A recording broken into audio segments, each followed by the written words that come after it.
Hi guys, and welcome back to this journey towards excellent exam results. In these shorter revision videos, we are going to be breaking down different concepts within the GCSE Geography specification. The aim of this is to help us understand the concepts better and to give us the information and confidence we need to answer exam questions.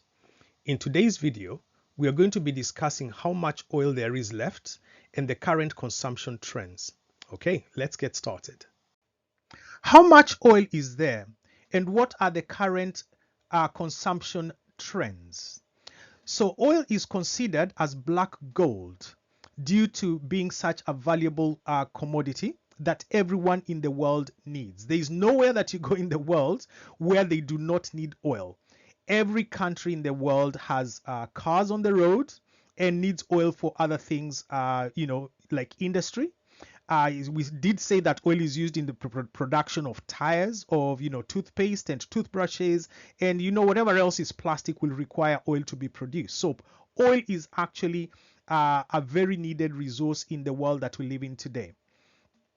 Now, as we saw earlier as well, it's estimated that in another 50 years, we will not have any more oil left. And some people actually believe that peak oil or peak oil level has actually been reached. And peak oil level is the point at which half of the world's reserves will have been used up. Now, low supply of oil and high demand will mean that the cost of oil will shoot up.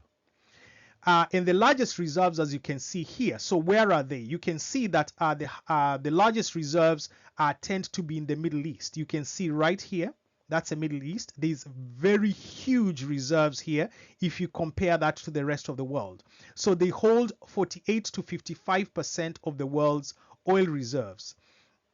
However, Venezuela and Russia are worth a mention here because they also have, they seem to have substantial reserves of oil as well. Then we have the highest annual production of oil. So the top three regions are the Middle East, obviously, North America, and Russia. Then in terms of the largest consumption, we have Asia Pacific.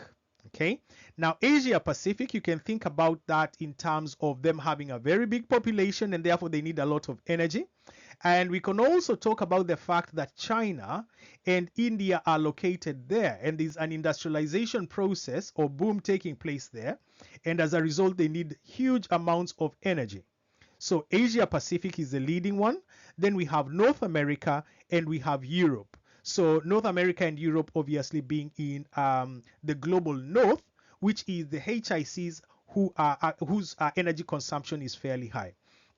Now, as you can see from those stats, so we have the largest reserves, we have the highest annual production, and then we also have the largest consumption. Now, those sets of data or stats really do not seem to match up because the ones that are consuming the most do not seem to have the biggest reserves, right? And now that presents a problem because it means that the people that hold the reserves are not, I mean, not people, but the countries that hold the reserves are not few, right? And they can, to some extent, control and regulate pricing or the prices of oil however they want. Because obviously, oil is not a resource that you find in every single country of the world.